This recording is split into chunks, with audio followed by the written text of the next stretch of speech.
The research station hung in the dark space around Kepler 442b like a small metal moon. Inside, Dr. Elena Rodriguez stood before a large glass wall and watched 6 creatures that made her heart break every day. The Vraxian cubs lay scattered across the floor of their habitat. Each one was the size of a large wolf, with sleek black fur marked by glowing blue lines. They had 6 legs instead of 4, and claws that could cut through steel. Their amber eyes held intelligence that reminded Elena of looking at a sad child. But these cubs were dying. For 3 weeks, they had refused to eat the food that Elena and her team placed in their habitat. The cubs would look at the meat, sniff it, then turn away. They huddled together in corners, making soft sounds that broke Elena's heart. Every day they grew thinner. Every day they moved less. Any change today? Asked Dr. Marcus Webb, Elena's assistant. He joined her at the observation window carrying a datapad full of failed attempts. Nothing, Elena said. They won't even look at the food anymore. The cubs were the last of their kind. Their species had ruled 12 star systems long ago, but their homeworld had died from pollution and war. When the planet finally became too poisoned to support life, rescue teams had found these 6 cubs in an abandoned research station. They were the final hope for the Vraxian species. The Galactic Conservation Alliance had tried everything. The Zephyrians, tall blue aliens with large brains, had used their mind powers to try talking to the cubs. The Crystalline Collective, beings made of living crystal, had shared emotions with them. Even the Nexus, a group mind of tiny insect-like creatures, had attempted contact. Nothing worked. The Alliance Council sent another message. Marcus said quietly, "If we can't get the cubs to eat within a week, they want us to end their suffering." Elena closed her eyes. She understood the logic, but it felt like giving up on the entire Vraxian species. These cubs carried the DNA and knowledge of their people. If they died, a whole civilization would be gone forever. "There's one more option," Marcus continued. "The humans." Elena looked at him with surprise. "Humans, but they're so new to the Alliance? They barely have space travel." "That's what makes them different," Marcus explained. "Every other species in the Alliance has telepathy or advanced technology. Maybe we need someone who thinks differently." Elena had met a few humans before. They were strange creatures, soft and small compared to most Alliance species. They had no mind powers, no special abilities that other species could see. Most Alliance members thought humans were primitive, barely worth including in galactic civilization, but they were the only option left. Commander Jake Morrison arrived on the station 2 days later with his small team. Elena met them at the docking bay, curious about these supposedly primitive aliens. Jake was tall for a human with brown hair and calm green eyes.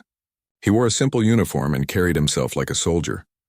"Dr. Rodriguez," Jake said, extending his hand in the human greeting. "Thank you for calling us." With Jake came Dr. Amy Foster, a small woman with bright eyes who specialized in languages, and Dr. Tony Blake, a quiet man who studied animal behavior. Elena had read their files. None of them had advanced degrees in alien biology or telepathic communication. Elena led them through the station to the observation deck. When they reached the habitat, the 3 humans stopped and stared through the glass at the cubs. "Beautiful," Amy whispered. The cubs were lying in their usual corner, barely moving. But as the humans approached the window, Elena noticed something strange. One of the cubs, the largest one, lifted its head and looked directly at Jake. "That's Alpha," Elena explained. "He's the biggest and seems to be their leader." Jake pressed his hand against the glass. Alpha stood up slowly and walked toward them. The other cubs followed, moving for the first time in days. They came right up to the glass wall and stared at the humans. "Look at their ears," Amy said softly. "And the way they're holding their tails. What about them?" Elena asked. "They're trying to communicate," Tony added. "Not with words or mind powers, but with their bodies." Elena had watched hundreds of hours of recordings of the cubs. She had never noticed anything special about their ear positions or tail movements. The advanced scanners and translation computers had found no patterns. "Can you understand what they're saying?" Elena asked. Amy knelt down to be at eye level with the cubs. Alpha tilted his head and Amy tilted hers the same way. The other cubs grew more excited, pressing against the glass. "I need to study their movements," Amy said, "but I think they're asking why no one will talk to them properly." Elena felt confused. "We've tried every form of communication the Alliance knows." "But not ours," Jake said quietly. "Look," he pointed to Alpha, who was now pacing back and forth in front of the glass. The pattern looked familiar to Elena, but she couldn't place it. He's patrolling, Tony explained, like a guard dog protecting his family. These cubs aren't just intelligent animals. They're social creatures who need a pack. Elena began to understand. Every alien species that had tried to help the cubs was completely different from them. The Zephyrians were individuals who valued logic above emotion. The crystalline collective shared one group mind. The Nexus thought as thousands of tiny parts. But humans were social mammals just like the cubs appeared to be. Will you try to help them? Elena asked. Jake looked at his team, then back at the cubs. Alpha was still watching him through the glass, amber eyes full of hope. We'll try, Jake said. But we need to do this our way. Elena nodded. She had tried everything else. What did they have to lose? That night, Elena found Amy in the station's small library, reviewing every piece of data about the cubs. Videos, biological scans, behavioral observations. Everything was spread across multiple screens.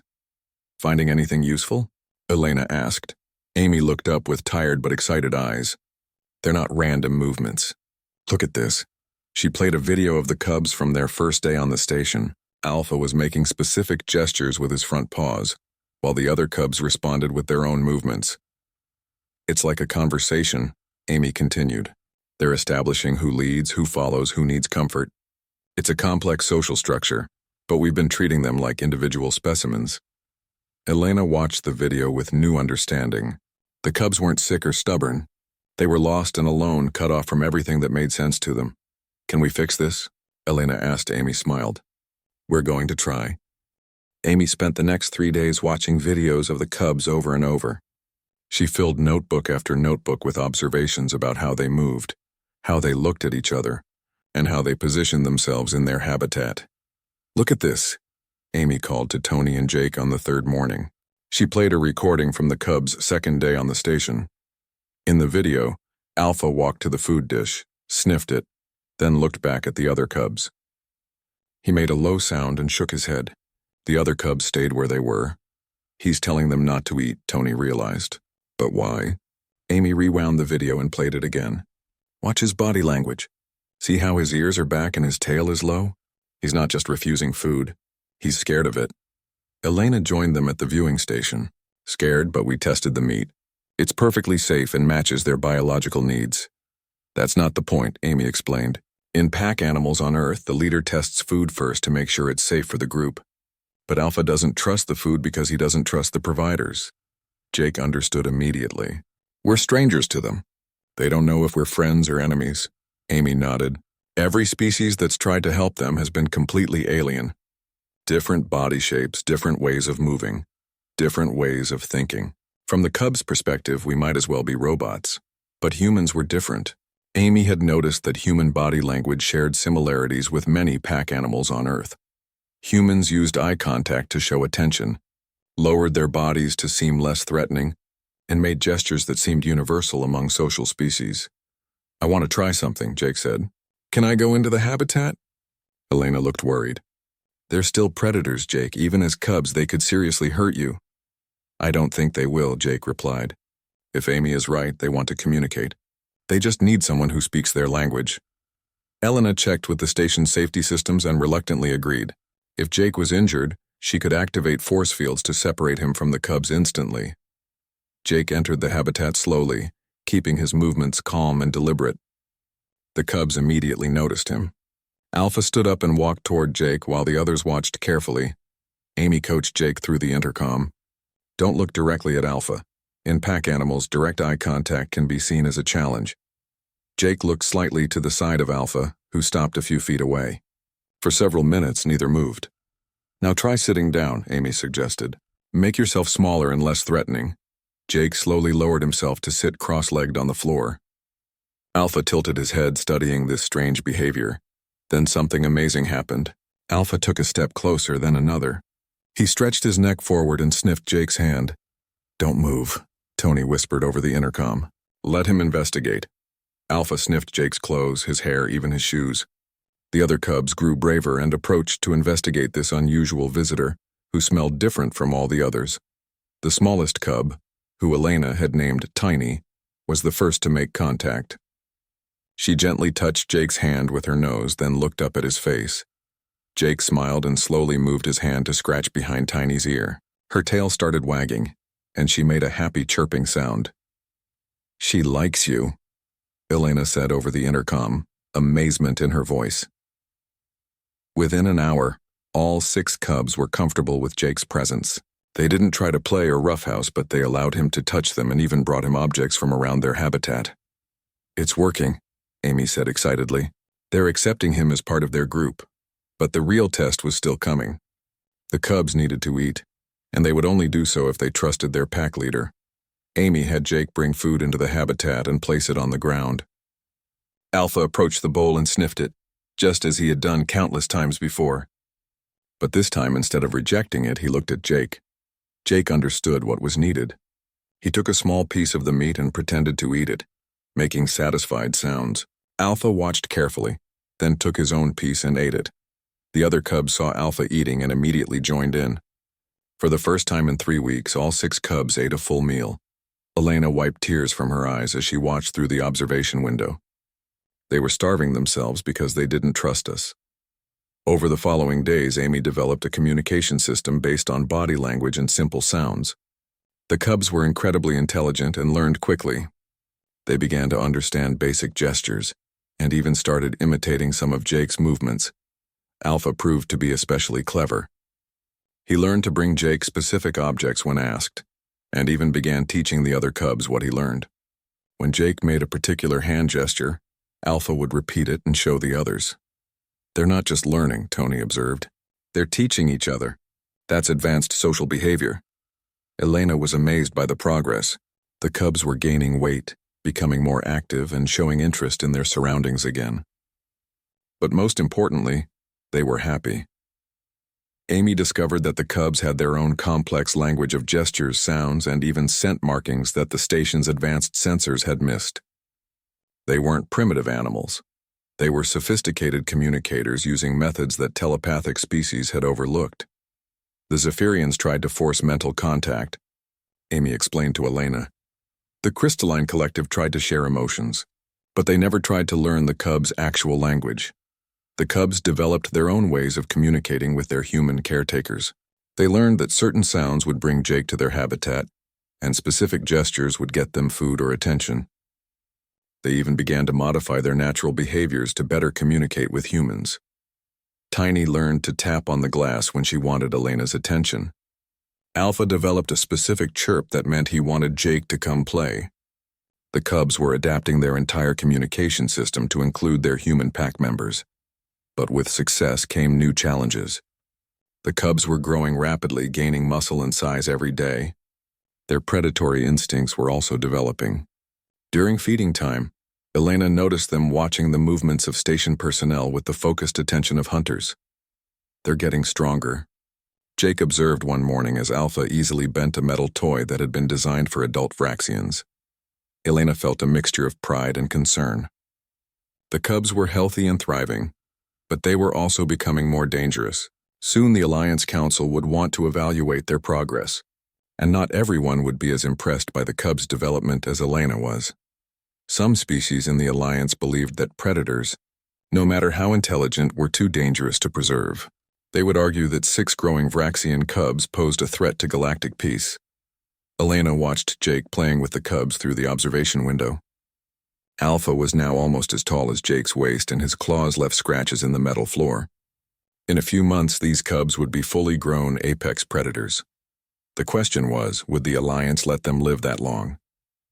2 months after the humans arrived, the cubs had grown into impressive young predators. Alpha now stood 3 feet tall at the shoulder and weighed over 100 pounds. His claws could slice through the metal walls of their habitat if he wanted to, and his teeth were sharp enough to cut bone. But the most remarkable change was in their intelligence. Amy sat in the observation room, watching Alpha teach the younger cubs a new game. He had learned to operate the habitat's automated systems by watching the humans work. Now he was showing Tiny how to press buttons to change the lighting and temperature. "He's problem-solving at an adult level," Tony told Elena as they joined Amy at the window. "Yesterday I watched him figure out how to open 3 different types of locks just by studying them." Elena felt proud but also worried. The cubs were exceeding every expectation. But their success was bringing unwanted attention from the Alliance Council. Jake entered the observation room looking concerned. "I just received a message from Alliance Command. High Arbiter Keltaran is coming for an official evaluation next week." Elena's stomach dropped. Keltaran was a Zephyrian leader who had opposed the human involvement from the beginning.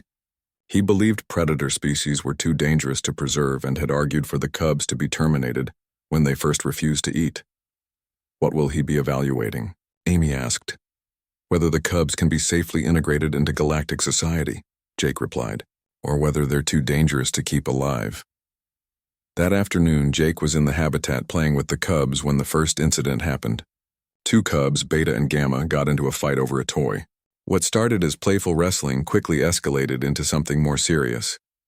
Beta pinned Gamma to the ground and bared his teeth, making a growling sound that Elena had never heard before. Gamma responded by trying to rake his claws across Beta's face. Jake immediately stepped between them, using the dominant posture that Amy had taught him. Both cubs backed down, but not before Beta left deep scratches in the habitat floor. "They're establishing dominance," Tony explained to Elena through the intercom. "It's natural behavior, but they're getting strong enough to really hurt each other," Elena finished. The incident was recorded by the habitat's monitoring systems, and Elena knew the footage would be reviewed by Alliance evaluators. To them, it would look like the cubs were becoming violent and uncontrollable. Amy spent the next few days working on new training protocols. She taught the cubs commands to help manage their aggressive instincts, and Jake practiced using firm but gentle authority to prevent conflicts. The cubs learned quickly, but they were still young predators with natural instincts. During feeding time, they competed for the best pieces of meat. During playtime, their games often involved stalking and pouncing behaviors that reminded everyone watching that these were hunters. "Look at this," Amy called Elena over to her workstation. She was reviewing recordings of the cubs' latest communications. On the screen, Alpha was making a series of complex gestures to the other cubs. They responded with their own signals, creating what looked like a sophisticated conversation. "They're not just using the body language we taught them," Amy explained excitedly. "They're developing new signals specifically for communicating with humans." Elena watched as Alpha approached the habitat's camera and made a specific gesture directly at it. Then he went to the food area and made another gesture.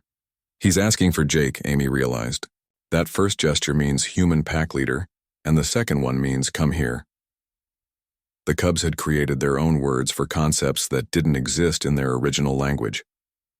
They had terms for humans, station, safe food, and even friend species versus unknown species. But their intelligence was also what made them potentially dangerous. During a routine maintenance check, Tiny figured out how to activate the habitat's emergency systems by watching a technician's key code. The habitat went into lockdown mode, trapping the maintenance worker inside with the cubs. Jake rushed to the habitat and found the worker pressed against the wall. Terrified, while the cubs investigated him curiously, Alpha was sniffing the man's tools, and Beta was trying to understand why this stranger smelled different from their regular caretakers. "Open the barrier," Jake told Elena over the intercom. "Are you sure? The cubs might escape." "They won't," Jake said confidently. "They know this is their home." Jake entered the habitat and calmly led the worker out while explaining to the cubs in their body language that the stranger was a friend who was helping maintain their home. The cubs accepted this explanation and returned to their usual activities. But the incident raised serious questions about security. If the cubs could learn to operate the station's systems, what else might they figure out? Elena called a meeting with the human team to discuss the upcoming evaluation. "Keltaran is going to focus on the security risks," Jake warned. "He'll point to every incident as evidence that the cubs are too dangerous." "But they've never actually hurt anyone," Amy protested. "Every aggressive behavior has been directed at other cubs, never at humans." "That won't matter to him," Elena said sadly. "The Zephyrians see any predator as a threat to galactic peace." Tony had been quiet during the discussion, but now he spoke up. "What if we demonstrate their social bonds instead of their predatory skills?" "What do you mean?" Elena asked. "The cubs don't see us as prey or even as different species," Tony explained. "To them, we're part of their pack. If we can show the evaluators that they have genuine emotional attachments to us, Maybe they'll understand that the cubs can form peaceful relationships. Amy's eyes lit up. Like a loyalty demonstration? Exactly. Show that they choose to cooperate with us not because they're forced to, but because they want to. Elena liked the idea, but she was still worried. What if something goes wrong during the demonstration? What if the cubs don't cooperate, or worse, what if they act aggressively in front of the evaluators? Jake stood up and walked to the observation window. The cubs were playing together peacefully, with Alpha keeping watch over the younger ones like a protective older brother. Then we'll deal with it, Jake said simply. These cubs trust us and we trust them. If we can't show the evaluators that trust, then maybe we don't deserve to be their caretakers. Elena hoped Jake was right. In less than a week, the most important people in the galaxy would decide whether the cubs lived or died. The cubs seemed to sense that something important was happening. They became more attentive to their human caretakers, and Alpha started bringing Jake small gifts, interesting rocks, pieces of metal, even his favorite toy. He's trying to strengthen the pack bond, Amy observed. He knows something's changing. Elena watched Alpha place a shiny piece of debris at Jake's feet, then look up expectantly for approval. The cubs' amber eyes were full of intelligence and trust. She prayed it would be enough to save them. High Arbiter Kelteran arrived on the station with an impressive delegation. The tall Zephyrian moved with cold dignity, his blue skin glowing faintly with the bioluminescence that showed his emotional state. Behind him came Science Director Vexhai of the Crystalline Collective, her crystal body refracting light in sharp patterns, and several other Alliance officials. Elena greeted them at the docking bay, nervous but determined to show confidence in her team's work. Dr. Rodriguez, Kelteran spoke in the precise, emotionless tone that all Zephyrians used. We are here to evaluate whether these predators can be safely maintained, or whether they pose too great a risk to galactic security. I believe you'll be impressed by their progress, Elena replied. The cubs have shown remarkable intelligence and have formed strong social bonds with their caretakers. Vexhai's crystal body chimed softly as she spoke. We have reviewed the incident reports. These creatures have demonstrated aggressive behavior and have learned to manipulate station systems. This suggests they may become uncontrollable as they reach maturity.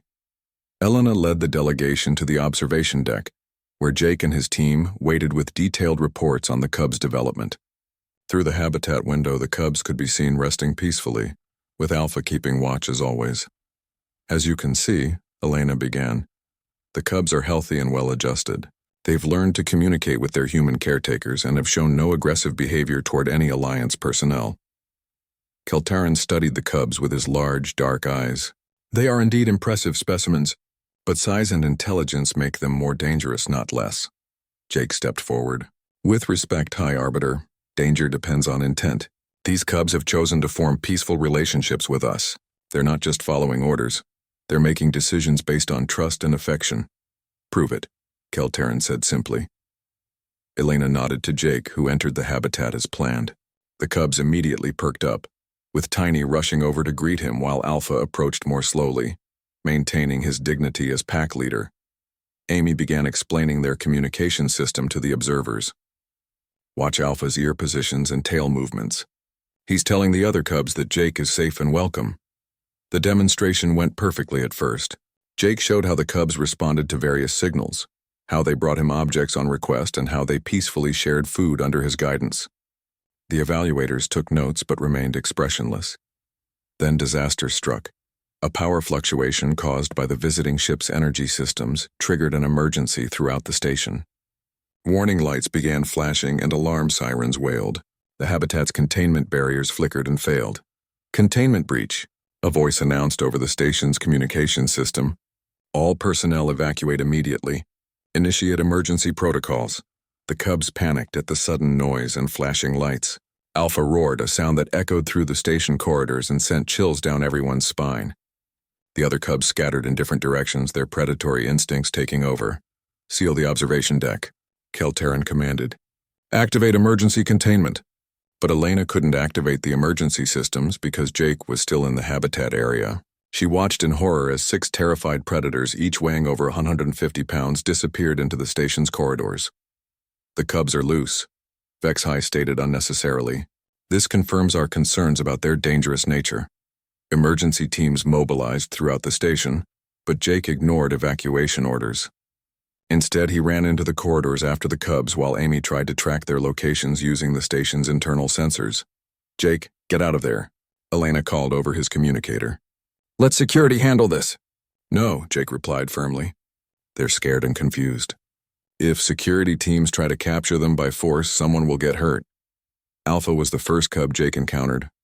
The large predator was in the station's main corridor, pacing back and forth with his ears flat against his head. When he saw Jake, Alpha rushed toward him. The security team watching through cameras expected an attack, but Alpha stopped in front of Jake and pressed against his side, seeking comfort from his pack leader. Jake placed a calming hand on Alpha's head and spoke to him in the soothing tones they had practiced. "That's one," Jake reported. "Alpha is secure. Where are the others?"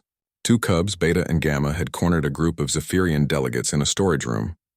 The delegates were pressed against the walls, terrified of the snarling predators who blocked the only exit. Jake arrived to find the Cubs pacing anxiously outside the storage room.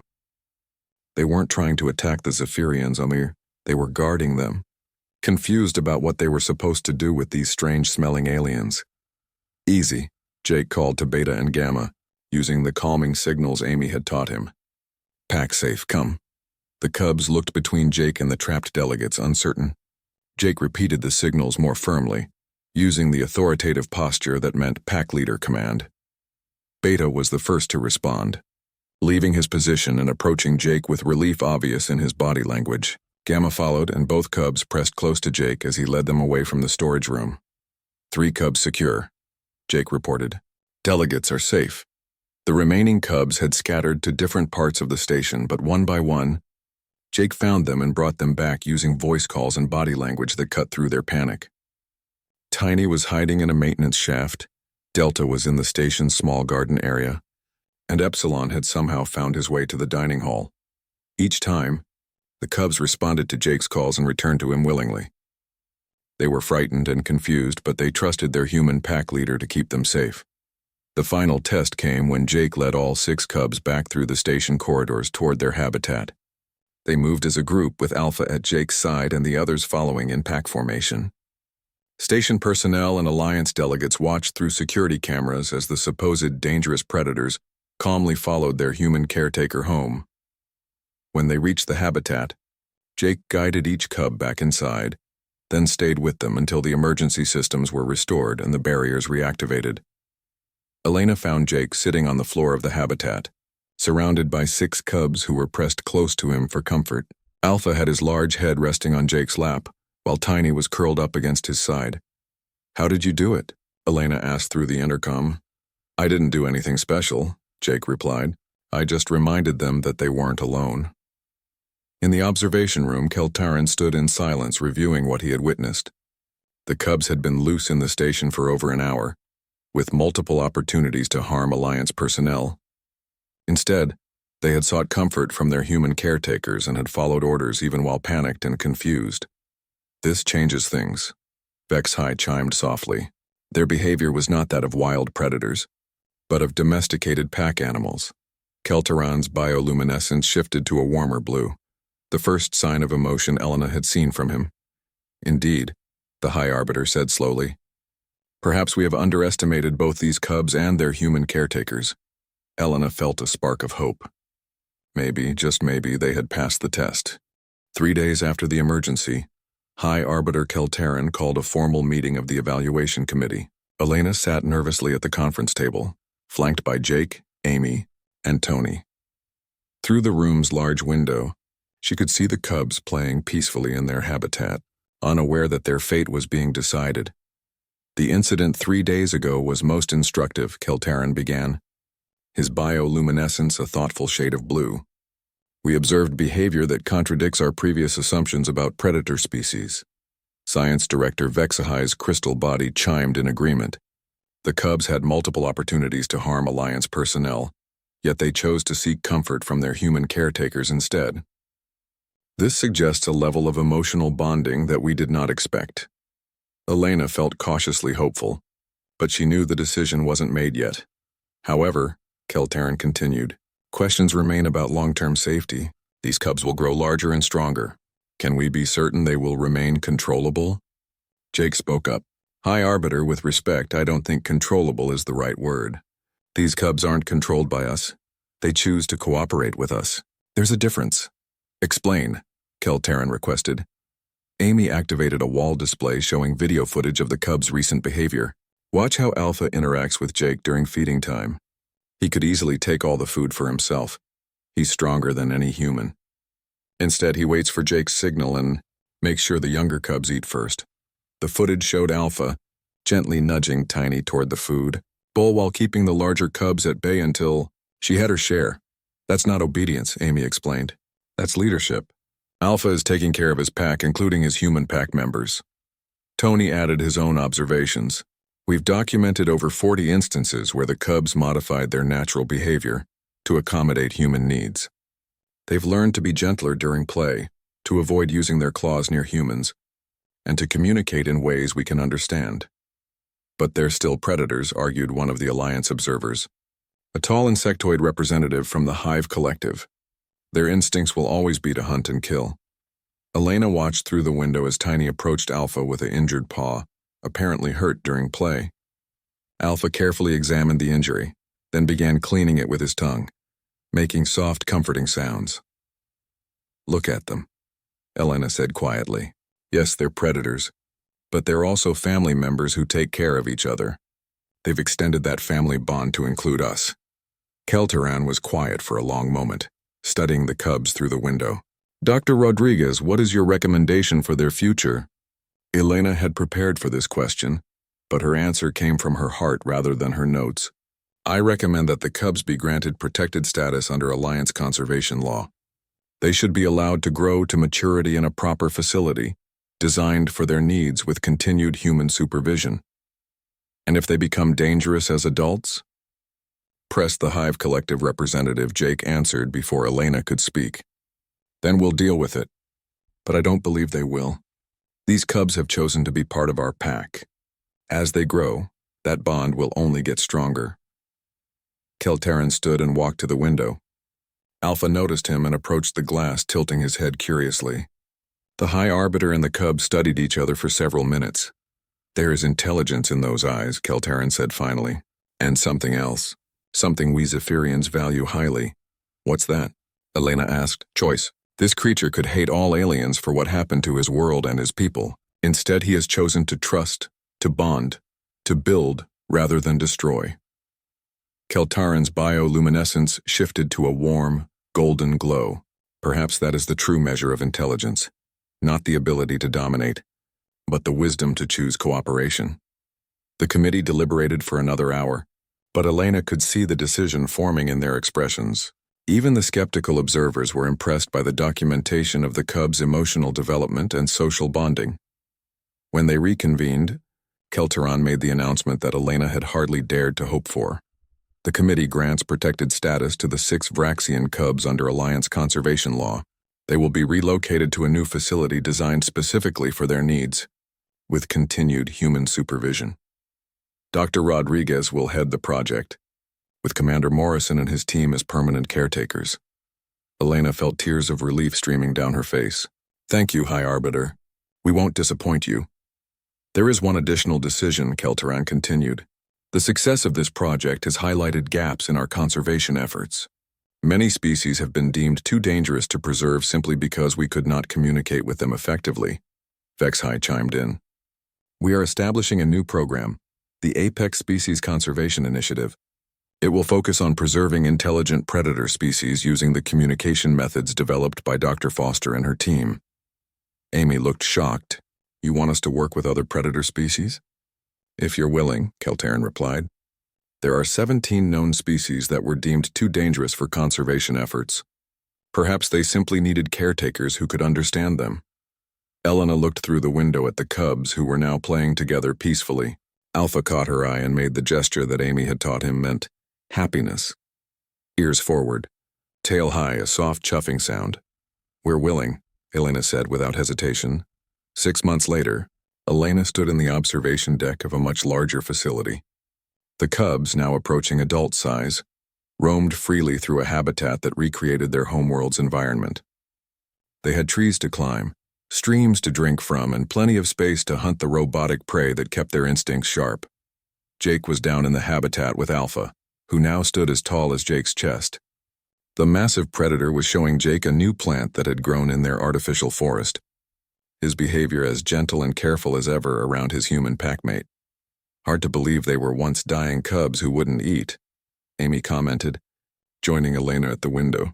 Elena smiled, watching Alpha carefully guide Jake away from a thorny bush that might scratch him. They were never the problem. We just needed to learn their language. Amy's research had become the foundation for xenobiological communication studies throughout the Alliance. 3 other predator species had already been successfully contacted using her methods, and more were being evaluated. Any word on the HFY project? Elena asked. Tony's team made first contact yesterday, Amy replied excitedly. Turns out they're not violent predators at all. They're territorial defenders. Once we showed them we weren't trying to invade their territory, they became quite friendly. Elena nodded, thinking about how many other species might have been misunderstood over the centuries. How many potential allies had the Alliance lost, simply because they couldn't move past their assumptions? Through the habitat window she watched as Tiny, now fully grown and magnificent, brought Alpha a stick she'd found. Alpha examined it gravely, then accepted it with the formal ceremony that cubs used for gift-giving. Both predators then looked up at the observation window and made the gesture for contentment toward their human observers. Elena made the gesture back, and both cubs' tails wagged in response. They're not just surviving, Elena realized. They're thriving. Jake's voice came through the intercom. Elena, you might want to see this. Alpha's been working on something. Elena and Amy hurried down to the habitat entrance. Jake was kneeling beside Alpha, who had arranged several objects in a careful pattern on the ground. Stones, sticks, and pieces of metal formed a complex design. What is it? Elena asked. Amy knelt down and studied the pattern. It's a map. Look, this stone represents the habitat, these sticks are the paths, and this metal piece is the observation deck. Alpha chirped proudly and touched each element of his map, then looked expectantly at the humans. He's showing us how he sees his world, Jake realized. This isn't just intelligence, this is art. Elena felt overwhelmed by the implications. The cubs weren't just learning to communicate with humans. They were developing their own culture, their own ways of expressing themselves. Alpha carefully picked up one small, smooth stone from his map and offered it to Elena. She accepted it gravely, understanding that this was a formal gift, a piece of his world that he wanted to share with his human pack. Thank you, Alpha, Elena said softly. It's beautiful. Alpha made the happiness gesture and touched Elena's hand gently with his nose.